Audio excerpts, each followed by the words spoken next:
Siguiente programa de opinión contiene elementos de lenguaje, salud, sexo y violencia que pueden ser escuchados por niños, niñas y adolescentes sin supervisión de sus madres, padres, representantes o responsables. El Colegio de Ingenieros de Venezuela y el Fondo de Previsión Social del Colegio de Ingenieros de Venezuela presentan. A partir de este momento, todas las voces se unen en una sola señal. RCR presenta Conexión 750 con María Alejandra Trujillo.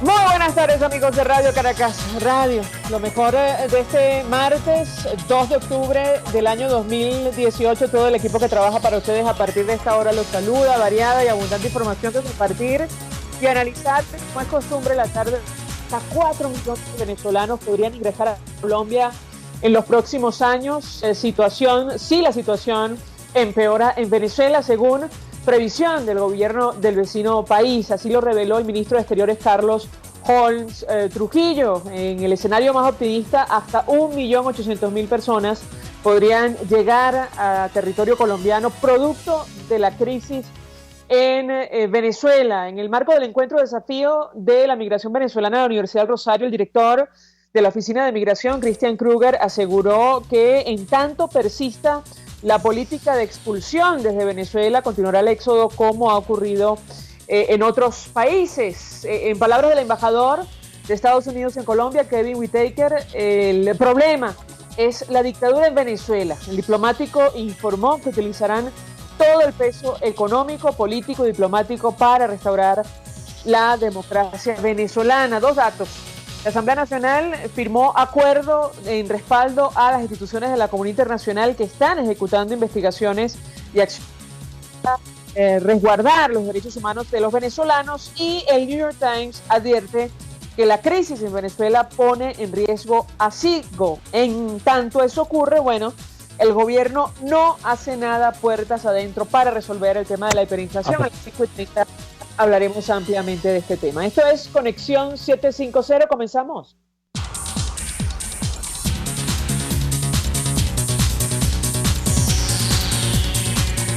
¿Qué está pasando en este país?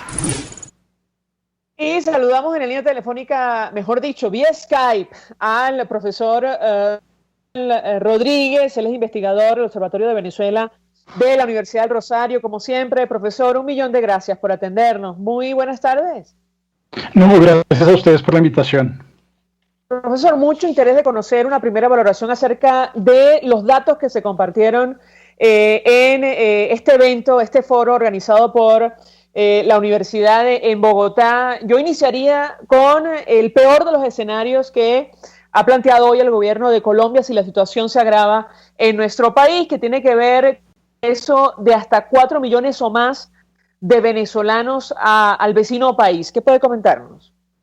Bueno, realmente la situación de Venezuela no es la mejor y Colombia es el país más afectado por el fenómeno migratorio. De ahí que el gobierno, con una labor de responsabilidad, empieza a vislumbrar los diferentes escenarios, y entre ellos hay que contemplar que la situación seguirá empeorando, y ante el empeoramiento de esa situación, más hermanos venezolanos cruzarán la frontera para tratar de buscar una mejor vida en el Estado colombiano, y obviamente pues eso implica tener unos niveles de responsabilidad, sobre todo hacer unos cálculos de cuánto puede llegar a significar esto en el presupuesto nacional, cómo lo vamos a manejar, cómo nos vamos a articular con la región, cómo nos vamos a articular con los organismos multilaterales, pero fundamentalmente cómo desde Colombia, por un lado el Estado, el gobierno, el legislativo, el judicial, empieza a generar una serie de herramientas para enfrentar este fenómeno, pero también la sociedad empieza a prepararse para poder atender a la población venezolana, que hay que decirlo, estamos en un momento en el cual Colombia no estaba acostumbrado a este fenómeno y estamos en una especie de transición. Hasta el momento, tanto el Estado como los ciudadanos se han portado de forma muy adecuada, es decir, sin lugar a dudas se presentan fenómenos de xenofobia y se presentan algunos datos aislados, pero por el momento la gran mayoría de los colombianos entienden la situación de los venezolanos, y lo que toca es empezar a pensar ya en el largo plazo, y para eso pues precisamente se deben empezar a generar estos escenarios en los cuales el Estado colombiano empiece a hacer los arrestos para poder llegar a abordar este tema. Hay que decirlo, el gobierno venezolano también tiene un interés en exhibir una situación de xenofobia a veces exacerbada en los países que estamos recibiendo la migración venezolana, con el objetivo de amedrentar a sus propios ciudadanos, y obviamente ya nos han llegado denuncias de actores sociales en diferentes zonas del país en las cuales agentes que dicen ser del gobierno venezolano o de los colectivos amedrentan a los colombianos y a los venezolanos que le están extendiendo la mano a sus compatriotas. Y en ese orden de ideas, pues es importante señalar este punto en la medida en que se pueden generar lógicas propagandísticas que buscan es asustar más a la población venezolana y dejarla en una situación de sin salida. Profesor, si me permite, vamos a reponer un extracto de la intervención del canciller Carlos Holmes Trujillo en el marco de este evento organizado por la Universidad del Rosario, donde hacía referencia a los escenarios que maneja el gobierno del vecino país. Yo quisiera escuchar la declaración y darle la palabra para compartir su análisis, porque tal y como hemos conversado sobre esta cifra de 4 millones con algunos analistas, bueno, estamos hablando prácticamente, para que se hagan una idea los oyentes, de toda el área metropolitana de Caracas. Es decir, como si toda el área metropolitana de Caracas cruzara la frontera hacia Colombia en el peor de los escenarios. Lo escuchamos y yo quisiera el análisis del profesor. Esto lo subrayo para los amigos de los medios de comunicación. Cifras preliminares del documento Precompe, si lo podemos llamar de esa manera, que deberá estar listo la próxima semana, pero que dan una muy buena idea de la magnitud del desafío que tenemos, pero también de la inmensa oportunidad que se abre si, como queremos hacerlo, logramos que esta migración sea segura, ordenada y regular. ¿De qué estamos hablando? En materia comparativa, Turquía ha recibido 3.154.000, el Líbano 996.000 migrantes, Colombia 936.000 a fechas de hoy. Es decir, ya en este momento, en términos de comparación internacional, el fenómeno migratorio que se está presentando es el tercero en magnitud en el mundo, y naturalmente hay que señalar que se trata del más grande que se haya presentado en nuestra región. Se trabajó el documento Precompes con 3 escenarios posibles. Un primer escenario posible que mira las cosas con el supuesto de que el ritmo que hoy tiene el fenómeno migratorio continúe igual, un escenario más optimista y un escenario pesimista. En el escenario base, lo que indicarían los números es que Colombia recibiría, de aquí al 2000, recibiría en los próximos años un número que llegaría a 2.166.000 venezolanos. En el escenario optimista, es decir, un escenario que parte de la base de que las cosas llegasen a mejorar pronto en Venezuela, el número sería de 1.850.000. Y en un escenario pesimista, es decir, un escenario que parte de la base de que la situación pueda empeorar, estaríamos hablando de más de 4 millones de venezolanos en Colombia. Profesor, su comentario. Sin lugar a dudas, las proyecciones que hace el canciller, tal vez en la parte del discurso no se alcanza a escuchar muy bien en el año que él fija, pero estas proyecciones se han hecho al año 2021 y obviamente pues es parte, digamos, sería la parte gruesa del gobierno del presidente Iván Duque, y es fundamental tener en cuenta esos escenarios. En ninguno de ellos Colombia contempla el regreso de los venezolanos a su país. ¿Y por qué no lo contempla? Porque básicamente este fenómeno no es un fenómeno que sea fácil de deshacer. Las personas que hoy están cruzando la frontera lo hacen con un profundo dolor y tienen que generar o regenerar nuevos lazos sociales, y los están construyendo en los países a los que van, tanto a Colombia como a Ecuador, a Perú, a Chile, a todos aquellos lugares a los que están llegando. Muchos de ellos van a crear esos lazos y va a ser muy difícil volverlos a romper para regresar a su país. Además que no regresarían al país que dejan, sino regresarían a otro país.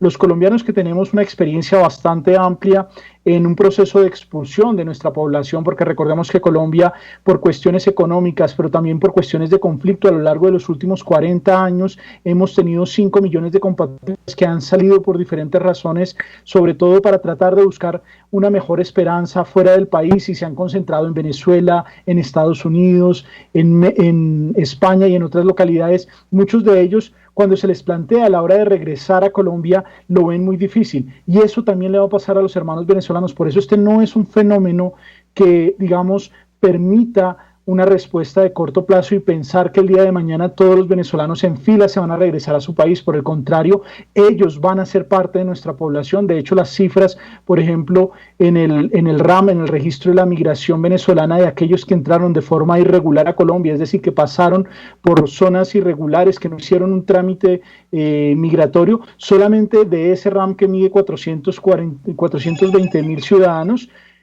aproximadamente 50.000 de ellos son niños menores de 0 a 5 años. En ese orden de ideas, esos niños ya no son únicamente venezolanos, sino son colombo-venezolanos, peruano-venezolanos, chileno-venezolanos, y eso genera que su desarrollo y su lógica, el país que ellos conocen, el estado que ellos conocen, es un estado foráneo, y es muy difícil después que ellos busquen regresar a su país. De hecho, pues uno de los fenómenos que tenemos hoy en Colombia es que muchos de nuestros compatriotas, sobre todo los que se fueron en los años 70, en los años 80 e incluso en la década pasada, que se instalaron en Venezuela, son uno de los grupos que más se está resistiendo a regresar a Colombia, ya sea porque tienen unas condiciones particulares en el marco del conflicto, o porque sienten que dejar Venezuela es dejar también parte de su patria, porque ellos ya también son venezolanos. Así que este no es un fenómeno reversible, y de ahí que el canciller presente estas cifras, presente estos datos, en los cuales en los tres escenarios, tanto el de base como el optimista y el pesimista, todos dan cifras de una migración que va a ser creciente y que no se va a resolver en el corto plazo. Ahora, ustedes presentaban en la Universidad del Observatorio de Venezuela una publicación con los retos y oportunidades de la movilidad humana venezolana. Esto de cara a la construcción de una política migratoria colombiana. Yo quisiera referirme al tema de los retos, profesor, porque nos da la impresión que en este foro hubo varios escenarios para el análisis. Uno que tiene que ver con la respuesta inmediata, de esto hemos hablado con usted en varias oportunidades, pero también con la respuesta a mediano y largo plazo. Por ejemplo, a eso se refería.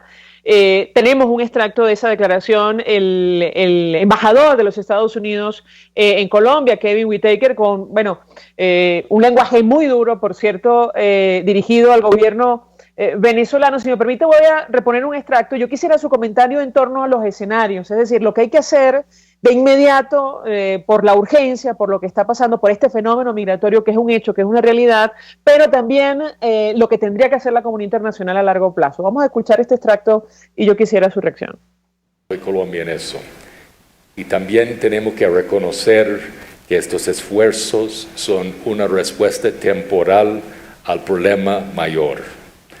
El problema es la dictadura de Venezuela, que ha abandonado a su pueblo igual que abandonaron hace tiempo a los principios democráticos básicos. Como dijo la embajadora Haley, algo está muy mal cuando los ciudadanos de un país rico, con petróleo, tienen que irse a mendigar en las calles colombianas para alimentar a sus hijos. Venezuela se ha convertido en una dictadura sin disfraz. Mientras continuamos trabajando con Colombia y otros socios para abordar la crisis humanitaria, sabemos que la crisis solo crecerá mientras el régimen ilegítimo permanezca en el poder y que continúe negando democracia al pueblo venezolano. Por eso, Estados Unidos estamos tomando medidas concretas y enérgicas, como las sanciones anunciadas la semana pasada, contra aquellos en el régimen de Maduro que son responsables de la destrucción de la democracia venezolana, las violaciones de derechos humanos y que se están enriqueciendo al costo del pueblo venezolano. Estados Unidos continuará. En efecto, de hecho, pues digamos, desde el Estado colombiano se reconoce como uno de los factores más importantes de esta crisis, el desastre que ha causado el chavismo en el Estado venezolano, no solamente por el deterioro democrático, sino por el retroceso estatal, la destrucción del sistema productivo, la destrucción de todo el sistema económico, la destrucción incluso de las relaciones entre la ciudadanía. Pero para hacerles una analogía muy sencilla, en el caso de Venezuela podemos ver el fenómeno como un cáncer o como una infección. Y en efecto, parte del discurso de algunos actores es someterlo como un cáncer y que una vez extirpado el cáncer se puede recuperar el organismo.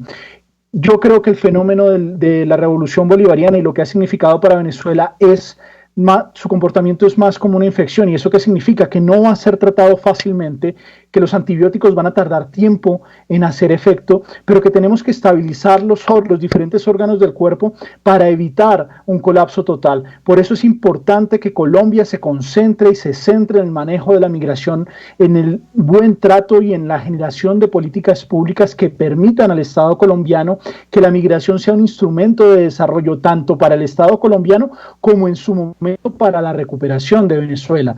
Meternos en el otro debate, meternos en el debate de si se debe o no se debe salir del presidente de Venezuela y de su régimen, es un debate que no le compete a Colombia. El Estado colombiano ha venido haciendo unos pronunciamientos. Por suerte, el día de ayer el canciller en una rueda de prensa ya clarificó que puntualmente el Estado colombiano no está interesado en ninguna intervención militar, y ese era tal vez uno de los pronunciamientos que más reclamábamos desde el lado colombiano, en función de concentrarnos en el verdadero problema que tenemos en las manos en este momento, y es la migración venezolana, en generar unos instrumentos para que esa migración se pueda integrar socialmente al Estado colombiano y se convierta en un elemento de desarrollo de nuestro país. Hoy Colombia no es un país, digamos, con una capacidad económica fuerte como lo fue la Venezuela de los años 70 y 80, por el contrario tiene muchísimos retos internos, y así como tiene cosas que facilitan la llegada de los venezolanos, como por ejemplo que hay una gran capacidad instalada de las organizaciones sociales, que hay un Estado y una ciudadanía que en su gran mayoría expresa una solidaridad hacia el pueblo venezolano. También hay unos grandes riesgos, como la presencia de actores criminales que están cayendo sobre la migración y la están instrumentalizando, venezolanos que desesperados se dejan llevar por estas redes y que terminan siendo explotados desde lógicas sexuales hasta esclavitud prácticamente dentro de estas organizaciones, que no tienen el menor cuidado en después simplemente prescindir de ellos. De hecho, ya tenemos situaciones en la zona de frontera en las cuales se están encontrando que los actores criminales están utilizando a la ciudadanía venezolana y llegan incluso a atentar contra su propia vida, y en ese orden de ideas el reto es muy grande y Colombia debe concentrarse en la lógica migratoria, y de ahí que el Observatorio de Venezuela presentara este documento de retos y oportunidades de la movilidad venezolana en la construcción de una política migratoria colombiana, que se le ha entregado a los funcionarios de gobierno. De hecho se lo entregamos al canciller, se los entregamos a los embajadores de Estados Unidos, Ecuador y Perú, a las agencias intergubernamentales que hacen presencia y están manejando el fenómeno, OIM y ACNUR, pero también a los gerentes, al gerente de frontera, que es una de las personas que tiene que gestionar toda la parte interna, al director de Migración Colombia, y contamos por suerte con la participación de Tomás Páez, que continuará acompañándonos en este proceso de cara a construir en Colombia una política migratoria que sea adecuada para el manejo de un fenómeno que es absolutamente avasallante y que no se va a resolver en el corto plazo. De hecho, en los escenarios que se ven en perspectiva de Venezuela, hay escenarios que son aún más lamentables, pero lo que realmente va a permitir, por ejemplo, la reconstrucción de Venezuela, si en la zona de frontera logramos convertir en una zona de atención a la población venezolana y que empiece a irradiar el lado venezolano, así el gobierno se niegue a reconocer que hay una situación de crisis humanitaria.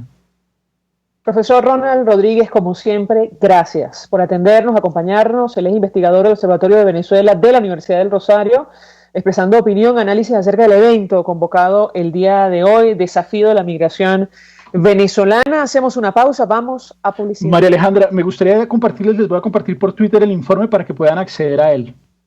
Fantástico, profesor. Además, probablemente hablaremos en el futuro mucho más acerca de este tema. 1.000.000 de gracias, profesor. Hacemos una pausa y ya venimos. Usted escucha Conexión 750 con María Alejandra Trujillo, solo por RCR 750 AM. Son las 5:18. Puedes seguir nuestra programación a través de rcr.tv, la radio que se ve. Mensaje del ingeniero Ramón López, vicepresidente del Colegio de Ingenieros de Venezuela. Apreciado colega ingeniero, arquitecto y profesional afín, el sistema de salud venezolano no presta la atención requerida y la altísima inflación encarece notoriamente este servicio. Es por ello que el Fondo de Previsión Social del CIP te ofrece un servicio de salud seguro, confiable y accesible, con amplia cobertura. Para mayor información visita el portal www.cib.net.be. Colegio de Ingenieros de Venezuela, construyendo futuro. Si quieres refrescarte, llégate a Coco Factory y pide tu agua de coco bien fría para tomarla o llevarla y disfrútala. El coco disminuye los triglicéridos, es bactericida, laxante, hepatoprotector, o sea, 100% saludable. Coco Factory en la avenida principal de Santa Mónica, Teresa de la Parra, edificio Codazzi, frente a la antigua bomba de combustible, y en la Rosaleda, San Antonio de los Altos. Coco Factory, sin cocos, no hay paraíso. No hay paraíso. Mensaje del ingeniero José Peraza, tesorero del FONPRES CIB. Estimado colega ingeniero, arquitecto y profesional afín, el Colegio de Ingenieros de Venezuela y el Fondo de Previsión Social, preocupado por la salud de tu familia, ha diseñado un sistema de salud integral que coloca a tu disposición y que contiene asistencia primaria de salud, ambulancia, hospitalización, cirugía, oftalmología, dermatología, fisioterapia, psicología, odontología, farmacia y funerario. Para mayor información, visítanos a nuestros portales cib.net.be, fonprescib.net.be, Colegio de Ingenieros de Venezuela, construyendo futuro. RCR 750 AM, porque lo bueno une.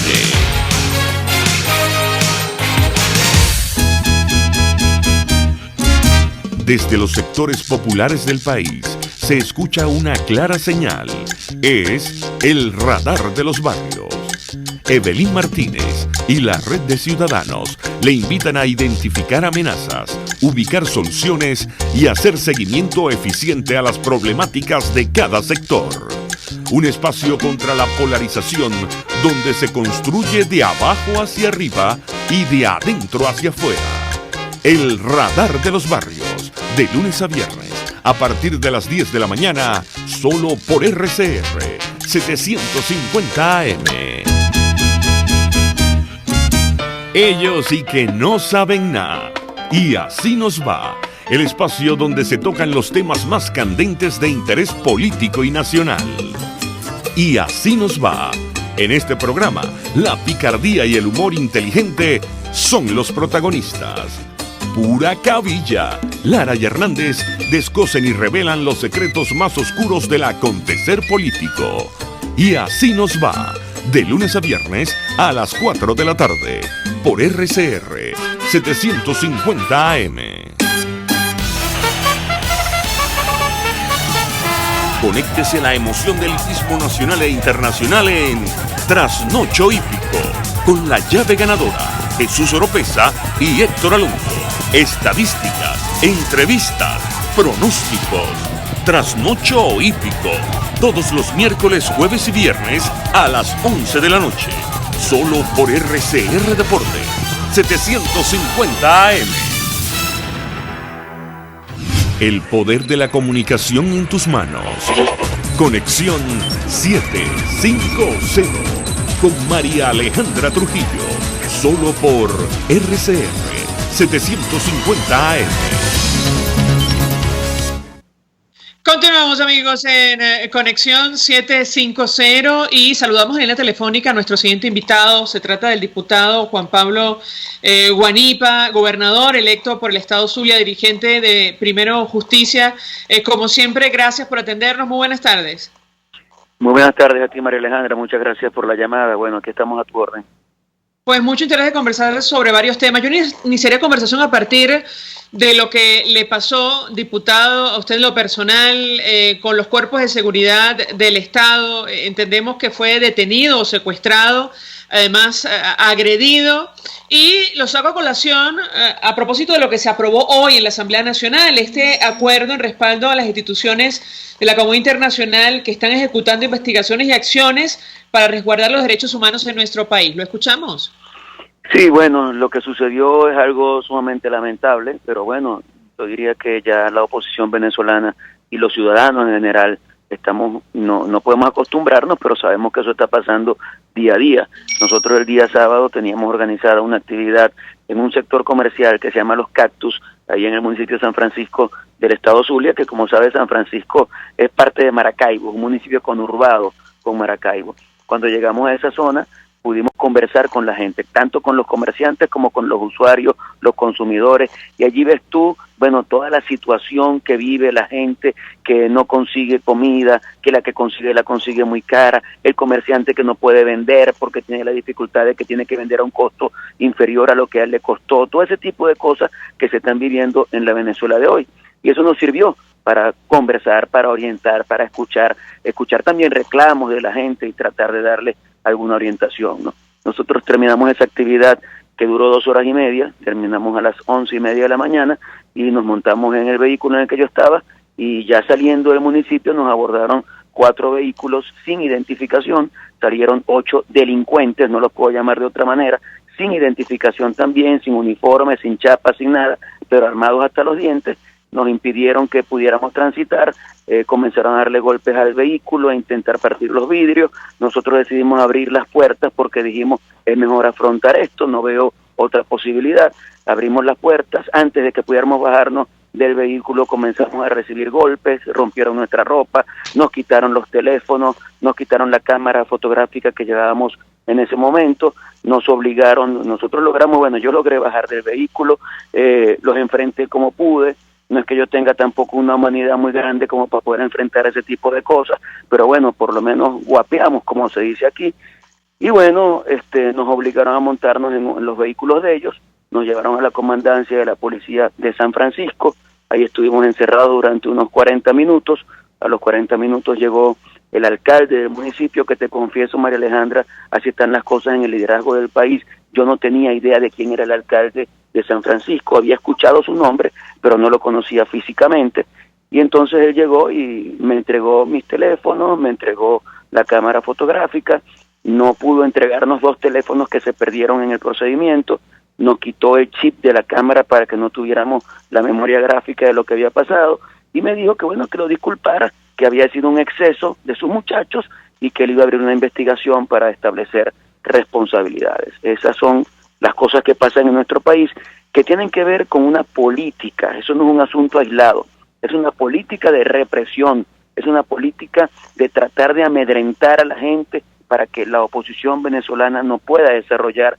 un trabajo que tiene que ver fundamentalmente con la posibilidad de generar presión para lograr un quiebre en Venezuela. Y yo te digo, voy a acudir a todas las instancias nacionales y a las internacionales sin ruido. Hoy sencillamente tuve un punto de información en la Asamblea Nacional y ya con ese punto de información para mí se acaba toda la situación pública con respecto a eso y me limitaré a llevar una denuncia ante el Ministerio Público en Venezuela, aunque sé que ellos no van a hacer absolutamente nada porque en Venezuela no hay justicia ni Estado de Derecho, pero lo voy a llevar para que quede eso reseñado allí y como son delitos que no prescriben puedan en algún momento ser revisados. Y también lo voy a llevar a las distintas instancias internacionales que conocemos, como la OEA, Comisión Interamericana de Derechos Humanos, etcétera, para que eso engrose el expediente que se ha venido elaborando en contra de quienes delincuencialmente dirigen a nuestra patria venezolana. Y tiene especial validez, diputado, tomando en cuenta lo que ha ocurrido en las últimas horas. Es decir, no solo el informe del Consejo de Derechos Humanos de Naciones Unidas, que ha pedido a Venezuela aceptar ayuda humanitaria y ha expresado preocupación por las graves violaciones de derechos humanos, también por el impulso de esta denuncia ante la Corte Penal Internacional, con la cual han colaborado 7 países, incluyendo Francia, para que se investiguen delitos de lesa humanidad en nuestro país, ¿correcto? Totalmente. Mira, yo creo que lo que ha pasado en los últimos días en materia de apoyo de la comunidad internacional a Venezuela en este momento tan grave de crisis que estamos viviendo en el país ha sido extraordinario.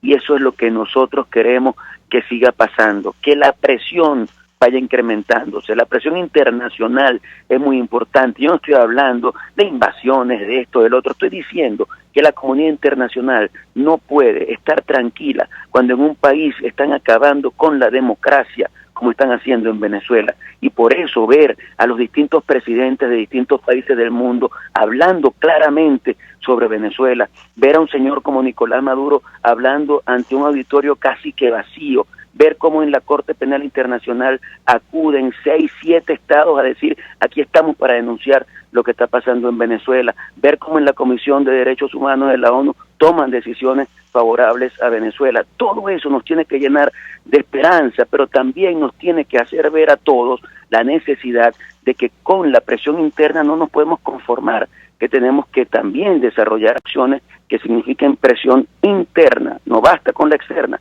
tenemos que ir hacia la interna, de manera que eso pueda permitir que se produzca un quiebre en Venezuela. Este país está viviendo un momento muy duro, muy difícil, y nosotros tenemos que lograr que ese quiebre haga que Maduro se vaya de la presidencia de la República y que logremos tomar un poquito de oxígeno y reconstruir al país.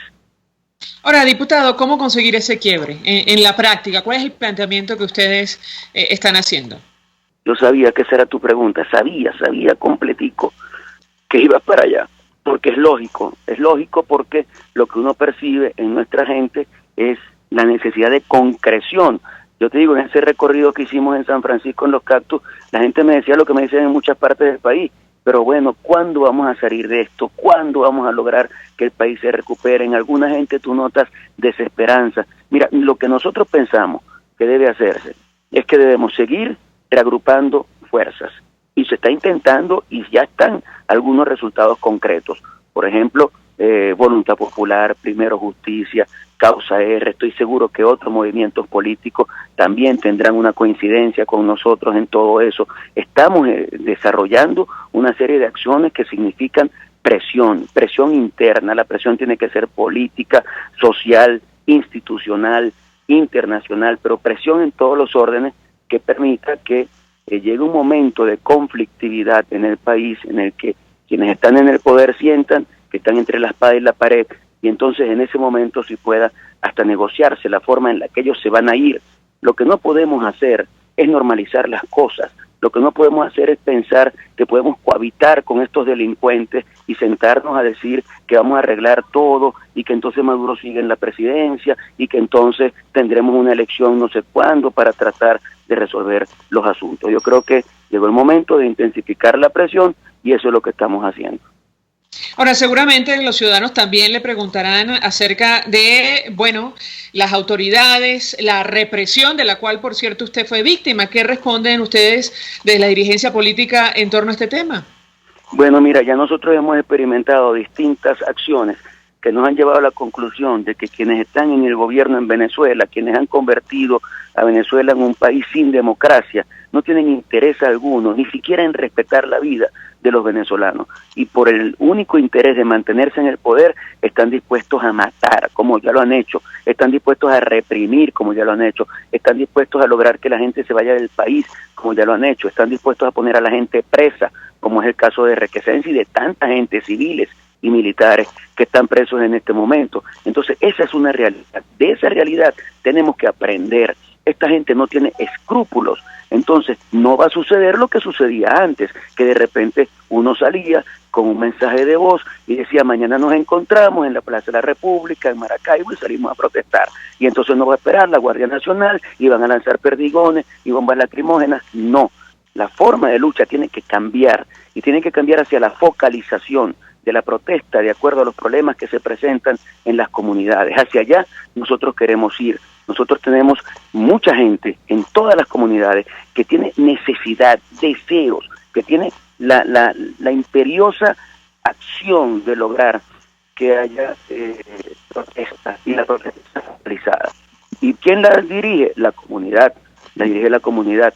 ¿Y esa protesta con qué tiene que ver? Bueno, tiene que ver con la ausencia del servicio eléctrico, los problemas del aseo urbano, los problemas de la luz, del agua, de todos los problemas de servicio público que tiene la gente en el país. Pero también tiene que venir con el añadido ingrediente político de ubicar la responsabilidad concreta en Nicolás Maduro. Entonces, creo que todo eso puede ayudar a generar ese clima de presión importante que de abajo hacia arriba debe darse en el país para que vayamos logrando concretar el cambio en Venezuela.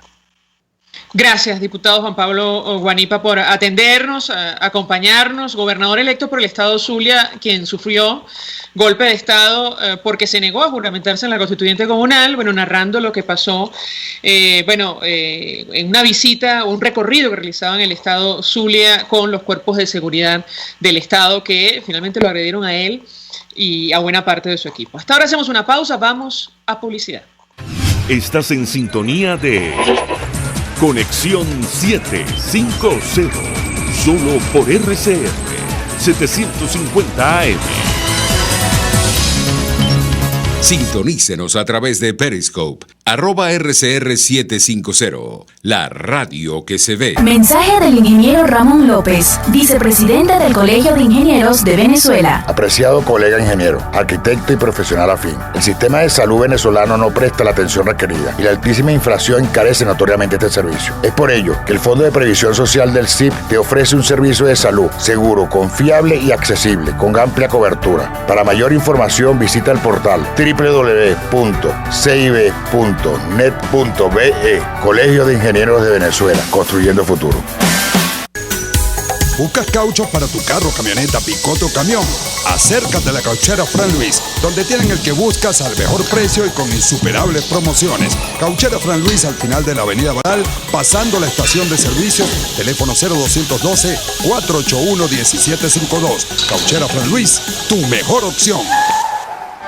Mensaje del ingeniero Kenick Navarro, presidente del FOMPRES CIB. Apreciado colega ingeniero, arquitecto y afín, el Fondo de Previsión Social del Colegio de Ingenieros de Venezuela, FOMPRES CIB, diseñó para la protección de tu salud el Sistema Integral de Previsión Social. El mismo tiene a tu disposición beneficios de la solvencia, asistencia primaria de salud, el plan de salud con coberturas de acceso VIP, todos estos planes pensando en la protección de tu familia. Para mayor información visita fomprescib.net.be. Colegio de Ingenieros de Venezuela, construyendo futuro.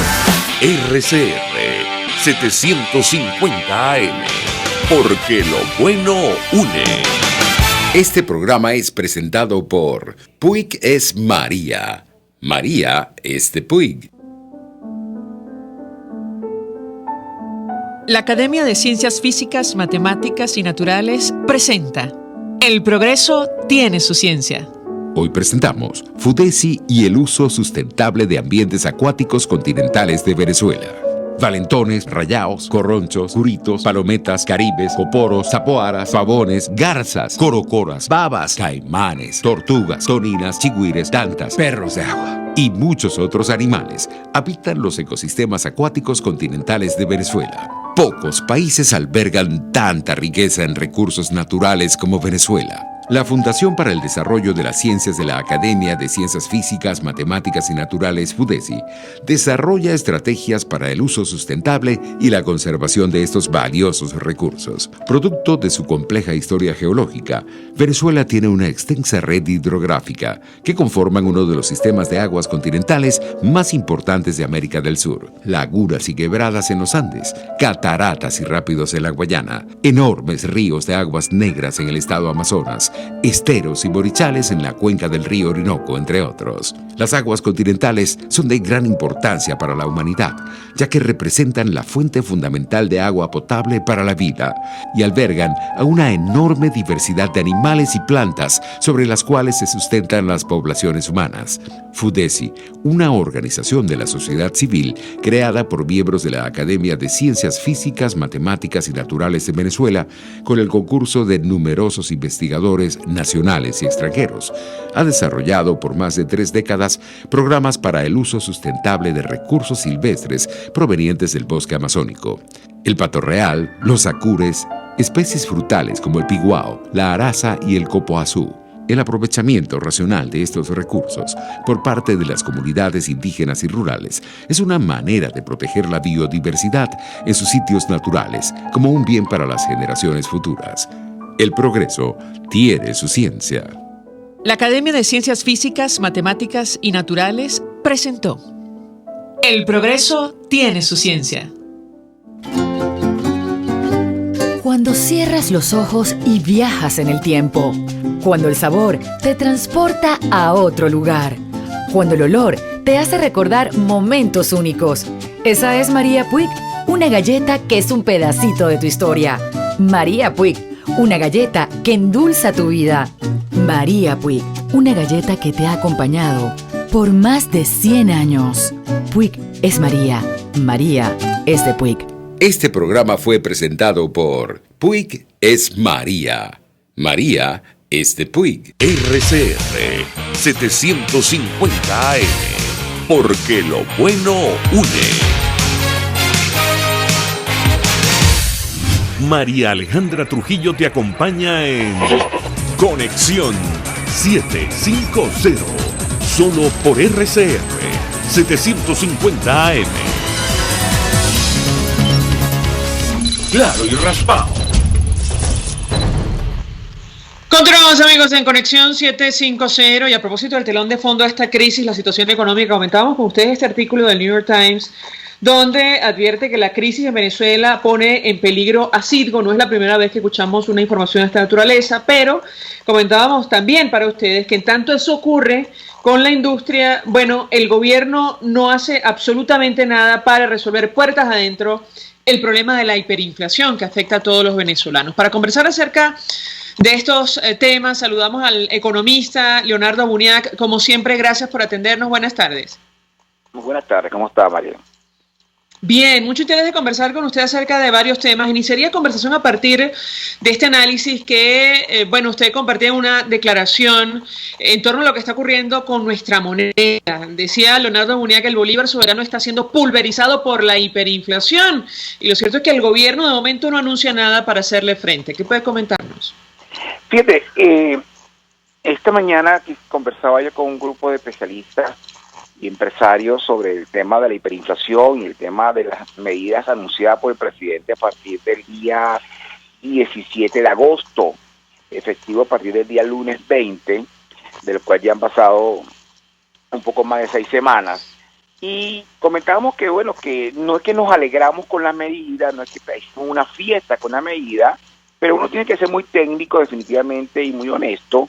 Cuando en aquel momento yo dije, parecieran buenas noticias de que el presidente por primera vez en la historia de su gobierno le dice al país que hay déficit fiscal y que por lo tanto el objetivo es alcanzar déficit fiscal cero.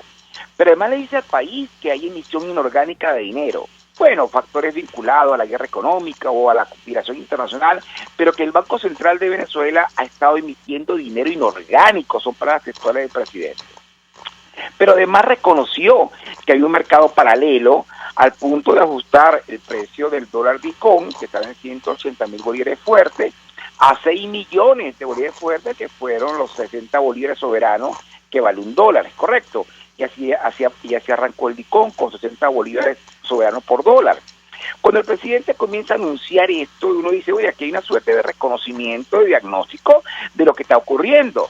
El presidente reconoce que hay hiperinflación, reconoce que, bueno, que por X o Y fue obligado el Banco Central a emitir dinero inorgánico para financiar el gasto público y la brecha fiscal, que hay que llevar el déficit fiscal a cero, y que definitivamente hay un mercado paralelo que el ajuste cambiario o el nuevo esquema cambiario debería reconocer. De allí que entonces que el dólar se puso en 6 millones de bolívares fuertes o 60 soberanos al precio del Bitcoin. Eso fue una buena noticia, María Alejandra. Sin duda, porque uno decía, lo que viene después de esto son un conjunto de medidas económicas, una suerte de plan de ajuste, de estabilización macroeconómica con reformas estructurales, orientada básicamente a devolverle al Banco Central de Venezuela su autonomía, de tener la emisión monetaria, de tener la monetización del déficit fiscal, y en consecuencia pareciera que sea un elemento para comenzar a pensar de que el proceso de hiperinflación, que no se detiene en 2 días, va a ralentizarse como consecuencia de algunas medidas que se van a comenzar a tomar. Bueno, eso duró exactamente los pocos días que comenzaron a ejecutarse las medidas. Ya hoy sabemos que esto no es verdad. Cuando hablamos de hiperinflación, entonces tenemos que decirle a los radioescuchas, que me permito saludarlos, en este momento no lo hice al principio, que me disculpa por favor, pero hay que comentarles que la liquidez monetaria, los bolívares que circulan en la economía venezolana, al cierre de diciembre 2016, en soberano eran 3 millones de bolívares soberanos, o sea, 3 millones, así mismo como suena.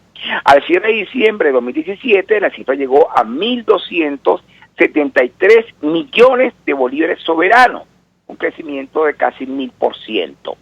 Pero resulta que al cierre de la semana pasada, casi primicia en tu programa, la liquidez monetaria, los medios de pagos líquidos en circulación, llegaron nada más y nada menos que a la fabulosa cifra de 113.000 millones de bolívares soberanos.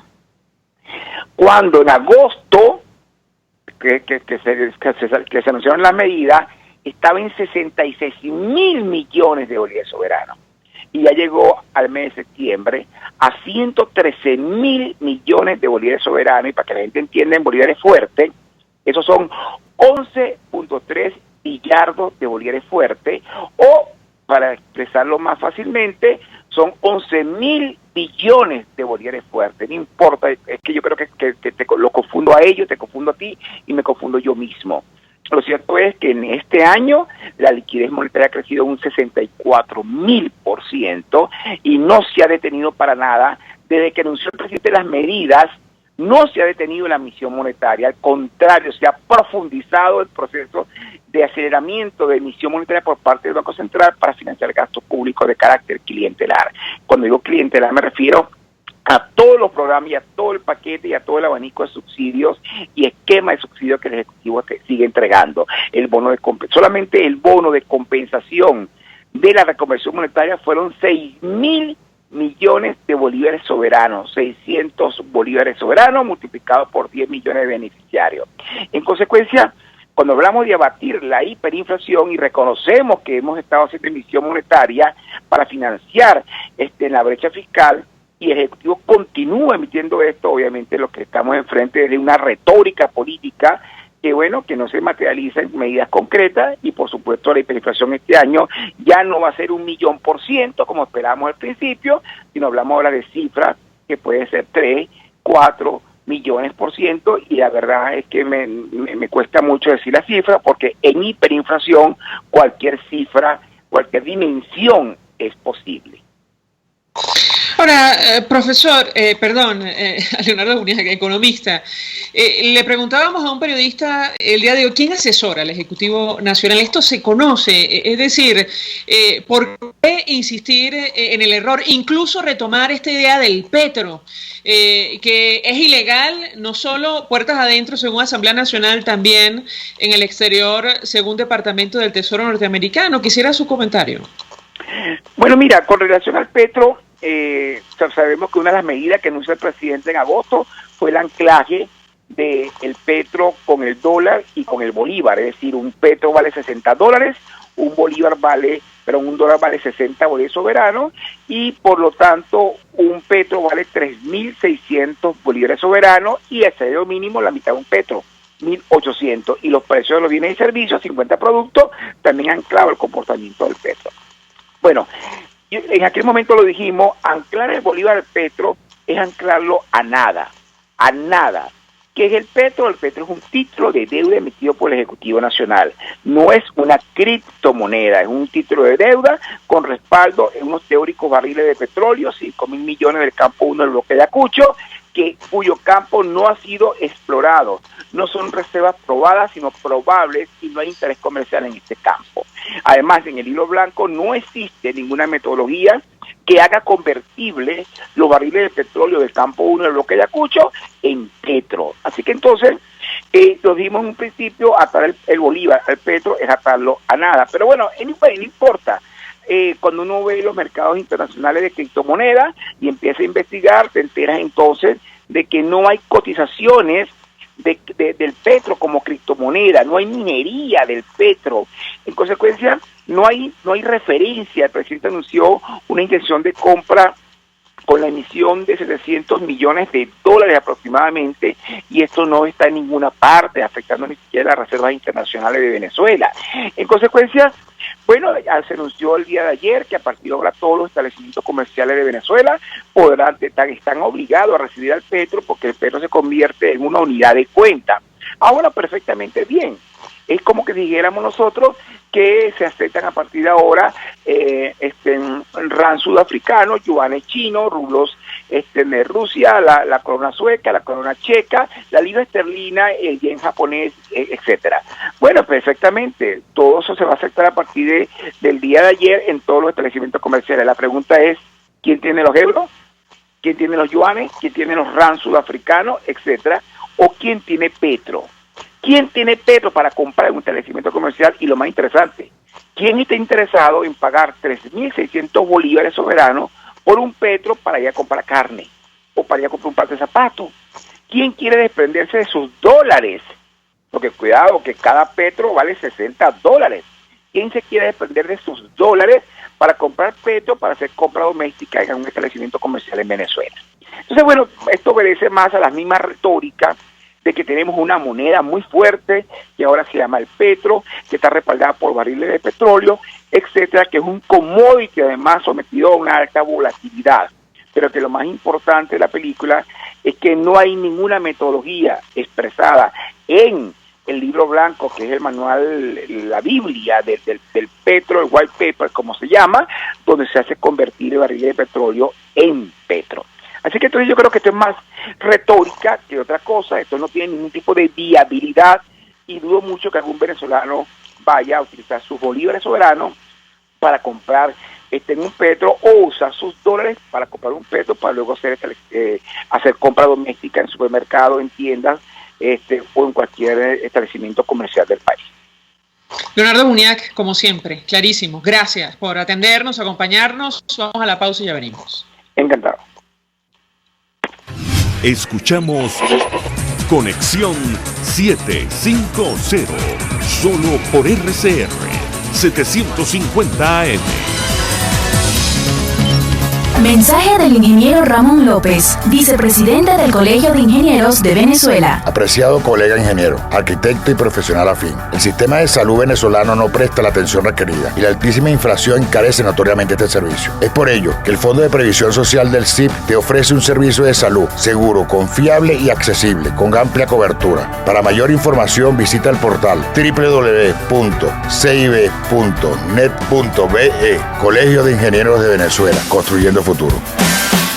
En CAESPOR no hay límites ni obstáculos a la hora de enviar tu carga, sea marítima o aérea. Puedes enviar desde palillos hasta contenedores de cualquier capacidad. Recuerda que CAESPOR son especialistas en envío de cargas, consolidación, reempaque y te ofrece casilleros gratis en USA. Infórmate en USA por el 1305-514-2500. En Panamá por el 507-395-1134. En Venezuela por el 0241-775-5575. CAESPOR, déjalo todo en nuestras manos. Mensaje del ingeniero José Peraza, tesorero del FONPRES CIB. Estimado colega ingeniero, arquitecto y profesional afín, el Colegio de Ingenieros de Venezuela y el Fondo de Previsión Social, preocupado por la salud de tu familia, ha diseñado un sistema de salud integral que coloca a tu disposición y que contiene asistencia primaria de salud, ambulancia, hospitalización, cirugía, oftalmología, dermatología, fisioterapia, psicología, odontología, farmacia y funerario. Para mayor información, visítanos a nuestros portales cib.net.be, fonprescib.net.be, Colegio de Ingenieros de Venezuela, construyendo futuro. El poder de la comunicación en tus manos. Conexión 750 con María Alejandra Trujillo. Solo por RCR 750 AM. Continuamos, amigos, en Conexión 750. Se nos ha agotado el tiempo. Nos despedimos. Lo hacemos en nombre de todo el equipo. Los dejamos con la entrevista. El Colegio de Ingenieros de Venezuela y el Fondo de Previsión Social del Colegio de Ingenieros de Venezuela presentaron. RCR presentó Conexión 750 con María Alejandra Trujillo. Solo por RCR 750 AM.